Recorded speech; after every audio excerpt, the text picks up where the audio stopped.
ርዕሰ ጉዳዩ የመጣሁት ለዛ ነው። በዚሁ አጋጣሚ እንደ መረጃ እንድትይዙት ሰሜን ወሎ ዞን የቡግና ወረዳ የላስታ ማለት ነው የነገስታቱ ሀገር የቅዱሳኑ ሀገር ይሄ በጣም ትልቅ ግዙፍ ታሪክ የተሸከመ አካባቢ ነው። ላስታ ቡግና ባለፈው ጊዜ በጣም ከፉኛ በረሃብ እየተፈተነ እንደሆነ ተነግሯል።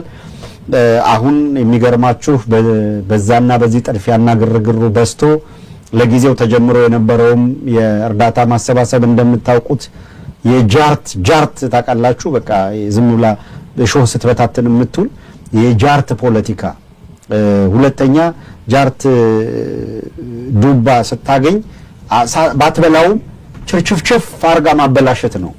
ጃርት የበላው ዱባ መልክ ባለው መልኩ የሆነ ቦታ ተቆርሶ አታዩት። ዝንጀሮና ጦጣ ሙዝ ልጠው ነው የሚበሉት እንደምታውቁት እንደው መልክ አላቸው። ጃርት በዚህም መጀመሪያ ቦጫጭቃ እንዳይሆን ነው የምታደርገውና ፖለቲካውን ልክ በቃ ጃርት የበላው ዱባ የሚያስመስሉ በጣም በርካታ ጃርቶች አሉ በዚህ በፖለቲካ ውስጥ። ልክ ቡግና ረሃብ ተከሰተ ተብሎ የላስታና አካባቢው ተወላጆች ማህበር የዛጉዌ ማህበር በለንደን እነዚህ ሰብሰብ ብለው አገር ቤት ካለም ኃይል ጋር ተናበው ከብዙ ፖለቲካዊ ጉዳዮች ሌሎች ነገሮች በሙሉ ራቅ ብለው በቀጥታ ትልልቅ ሰዎች ሃይማኖት አባቶች ተካተውበት ለህብረተሰቡ ድጋፍ ለማሰባሰብ ተሞከረ። ይሄ ቢዝነስ የለመደ ለዛ ነው የምንለው እስክንድር መሳይ መላብኝ ብሎ ነው እዚህ ሚጮህ ያለው በአንድ በኩል ብቻ ከተሰባሰበ አለቀልን ብሎ ነው ስንል የነበረው ለዛ ነው። ምሳችንን በላብን ስራችንን አጣን የሚል ጭንቀት ውስጥ የገቡ ሰዎች ናቸው።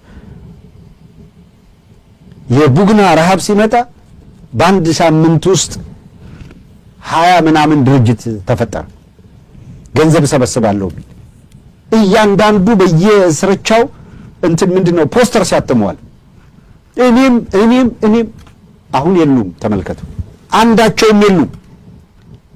አሁን ደግሞ የሆነ አካል ይሄንን ኮዝ የያዙት አካላት ደግሞ ነገ ማስታወቂያ ሊያስነግሩ ቢመጡ በየቦታው በፖስተር ታዩታላችሁ። አጋጣሚ ሲፈጠር በምን መልኩ እንዴት አድርገ ገንዘብ ልመንትፍ የሚል ስብስብ ኃይል በየስርቻው ድርጅት የሚባል ነገር መስርቶ መጥቶ በቃ ለአንድ ጉዳይ 50 ድርጅት 60 ድርጅት ብሎ ይመጣል። ሰው እውነተኛውን አውቆ እንኳን የምር ሊያደርግ ለሚችለው ለወገኑ ሊደርስ የሚችለውን ነገር ማድረስ የማይችልበት ሁኔታ እንዲፈጠር ተደረገ። ግሎባል አላያንስ የሚባል አንድ ተቋም አለ ለማህበረሰቡ ድጋፍ የሚያሰባስብ አካል። አርቲስት አማኝ በየነ አለ፣ አቶ በትሩ ገብረ እግዚአብሔር አሉ። አቡነ ጴጥሮስን ጀምሮ በጣም በርካታ ሰዎች በዚህ በኩል ሲደረግ የነበረ በተለያዩ አካባቢዎች እኮ ሰፊ ድጋፍ ሲደረግ ነበር። አሁንም ለቡግና ለማሰባሰብ ጥረት ተደረገ። እንደሚታወቁ ድርጅቶች አንድም በህብረተሰቡ ትረስት ተደርጎ እንዲቆይ የሚፈልግ ተቋም እንዳይኖር ሲደረግ የነበረው ሁላ በጣም የሚገርም ነው። ከባድ ርብርብ ነው ሲካሄድ የነበረው። እንዲህ ያለ በጣም አሳፋሪ ነገሮች ሲሰሩ ቆይተው አሁን የሉም፣ አንድም የለም በየቦታው እንደምታዩት። ይሄን እንዳነሳ ያስገደደኝ አሁን ቡግና ላይ ጎበዝ 20 ቀን ሞልቷቸዋል። ምንም አይነት የምግብ ድጋፍ በዝር ብሎ አያውቅም ባለፉት 20 ቀናት። ከዚያ በፊት እንደው አንድ ጣሳም ሁለት ጣሳም እየሄደላቸው ህይወታቸውን ማቆየት ይችላል ነበር። ዛሬ ግን ላስታ ረሃብ እየፈታው ቡግና 20 ቀን ሙሉ እናቶች የደረቀ ጡታቸውን ህፃናት ነክሰው የሚያለቅሱበት ተመልከቱ። ዳዘር ሳይድ ድግስ ደግሰው እንደፈለገ ይጨፍራሉ። ህዝብ የሚበላው አጥቶ 20 ቀን በረሃብ ይቆላል። ፓርክ አስመርቀናል ወክ የምታደርጉበት ቢሊየንስ ገንዘብ እየፈሰሰ ማለት ነው። እንዲህ አይነት ጨካጆች ናቸው ሀገሪቷ ውስጥ ያሉት። ለማንኛውም በላስታ ዙሪያ ስትሰሩ የነበራችሁ እንደው በህብረተሰቡ ማመኔታ የሚጣልባችሁ ያዝ ለቀቅ ሳታደርጉ ይሄንን ነገር አሁንም ድጋፉን ወደ ማስተባበሩ ብትሄዱ ቻሌንጅ እንዳለው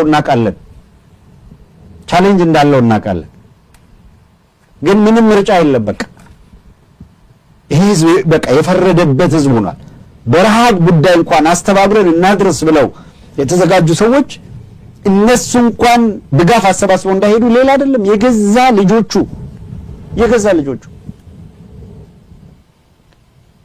አንዳንዴ ግራ ይገባል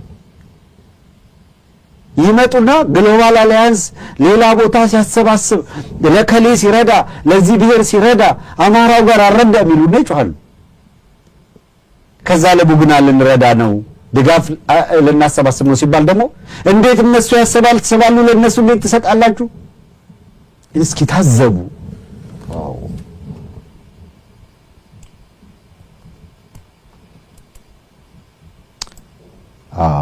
ይሄ ነገር እንደገና ተመልሶ ፍሬዝ እያደረገ ነው ኦኬ ወደ ብሮዝ ምንም አለመሄድ ነው በቃ ካም በኋላ እሺ ኦፕሬት ለማድረግ የሚያስቸግረን ከሆነ ሌላ ነገር መንካት ካልቻለን አሁንም ቪዲዮዎቹንም ማሳየት ካላስቸገረ እንደዚህ እንሄዳለን ያስቸግራል ይመጣል እስቲ ቼክ እናድርግ እሱና አሁን ለመቀየር ለማስገባት የሚያስችለን ነገር አለ ከላይ ኦኬ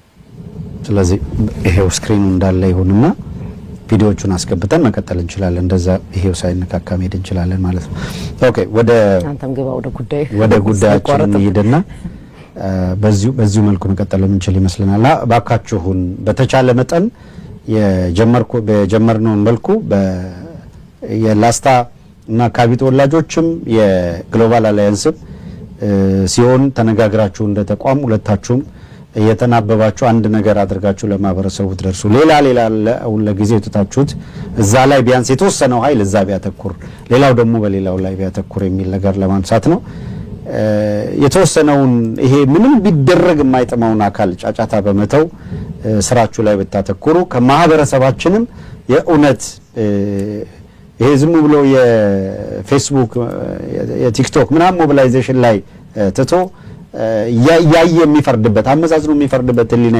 የተሰጠው ሰው አሉባልታና ጩኸት በበዛ ቁጥር እዛ ከዚህ መንጆዋጆው ጥሩ አይደለም አረዳችሁም እንደገና ሊረዱ ሲሉ ደግሞ እናንተ አትረዱም በሁሉም መስክ በቃ የሆነ አካል እኛ ያልያዝነው በሙሉ ይፍረስ የሚል አቋም ያለው አካል ነው እንዲህ ያለው ሁኔታ እየፈጠረ ያለው እሱን ጥንቃቄ እንዲደረግ ለማለት ነው ወደ ጉዳዮቻችን ሄድና እስቲ በቀዳሚነት ጌታቸው ረዳ ከመቀሌ ወደ አዲስ አበባ የሄደበትን ምክንያት አስቀድመን እሱ የተናገራቸውን ጥቂት ነገሮች እንስማና ሪያሊቲው ጋር እንመለሳለን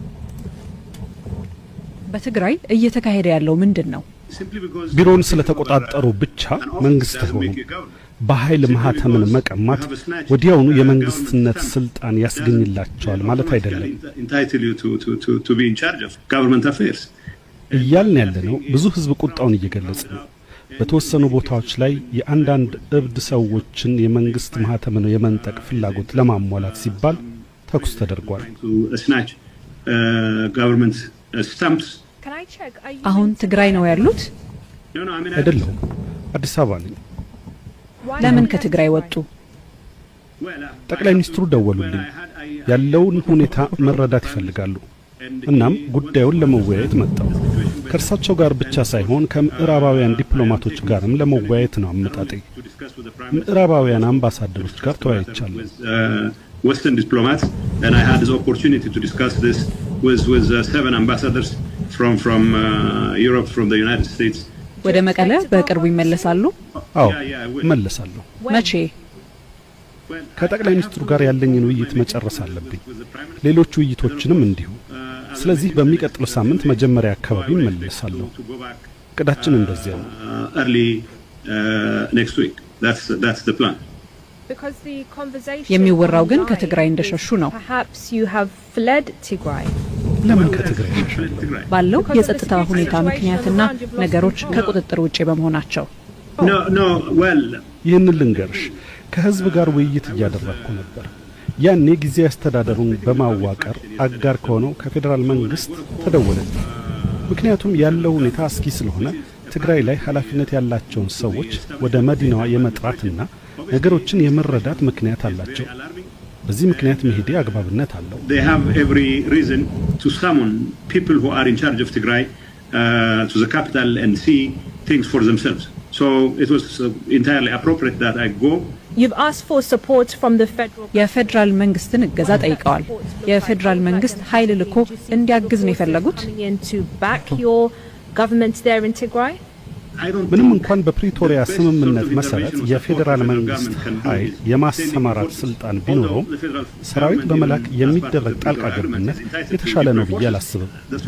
አሁን እየፈለግነው ያለነው ድጋፍ በህወሓት ብቻ ሳይሆን በፌዴራል መንግስቱም ጭምር የተቋቋመውን አስተዳደር ማጠናከር ነው።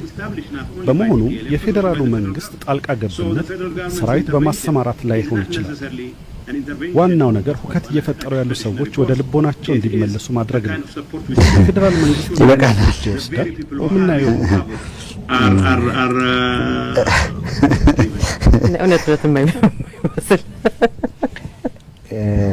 ጌታቸው ረዳ በጣም የሚገርም ነው። ወደ ሪያሊቲው ስንመጣ መቀሌ ላይ የጌታቸው ረዳ አስተዳደር እና የአብይ አህመድ ያሰማራው የመረጃ ኃይል እና ወታደራዊ ኃይል ልክ ከመጀመሪያው የሰሜን ጦርነት የተባለው እሱ ከመጀመሩ በፊት ወደ ነበረው ኢንቫይሮንመንት ሁኔታ ነው የተመለሰው እና ያንን የሚያጠና የቲፒኤልኤፍ የቲዲኤፍ